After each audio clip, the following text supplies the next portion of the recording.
بسم اللہ الرحمن الرحیم۔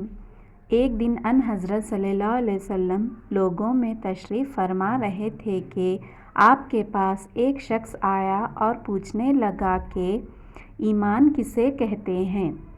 آپ صلی اللہ علیہ وسلم نے فرمایا کہ ایمان یہ ہے کہ تم اللہ پاک کے وجود اور اس کے وحدانیت پر ایمان لاؤ، اور اس کے فرشتوں کے وجود پر، اور اس اللہ کی ملاقات کے برحق ہونے پر، اور اس کے رسولوں کے برحق ہونے پر، اور مرنے کے بعد دوبارہ اٹھنے پر ایمان لاؤ۔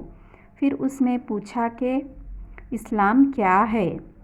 آپ صلی اللہ علیہ وسلم نے پھر جواب دیا کہ اسلام یہ ہے کہ تم خالص اللہ کی عبادت کرو اور اس کے ساتھ کسی کو شریک نہ بناؤ، اور نماز قائم کرو، اور زکوٰۃ فرض ادا کرو، اور رمضان کے روزے رکھو۔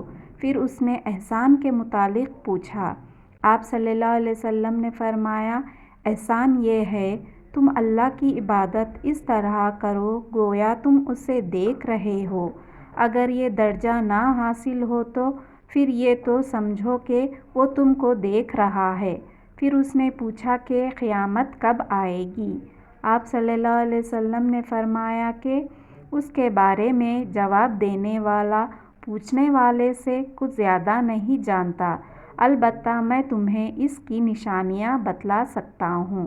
وہ یہ ہے کہ جب لونڈی اپنے آقا کو جنے گی، اور جب سیاہ اونٹوں کے چرانے والے دیہاتی لوگ ترقی کرتے کرتے مکانات کی تعمیر میں ایک دوسرے سے بازی لے جانے کی کوشش کریں گے۔ یاد رکھو، قیامت کا علم ان 5 چیزوں میں ہے جن کو اللہ کے سوا کوئی نہیں جانتا۔ پھر آپ صلی اللہ علیہ وسلم نے یہ آیت پڑھی کہ اللہ ہی کو قیامت کا علم ہے کہ وہ کب ہوگی۔ پھر وہ پوچھنے والا پیٹھ پھیر کر جانے لگا۔ آپ نے فرمایا کہ اسے واپس بلا کر لاؤ۔ لوگ دوڑ پڑے مگر وہ کہیں نظر نہیں آیا۔ آپ صلی اللہ علیہ وسلم نے فرمایا کہ وہ جبرائیل علیہ السلام تھے جو لوگوں کو ان کا دین سکھانے آئے تھے۔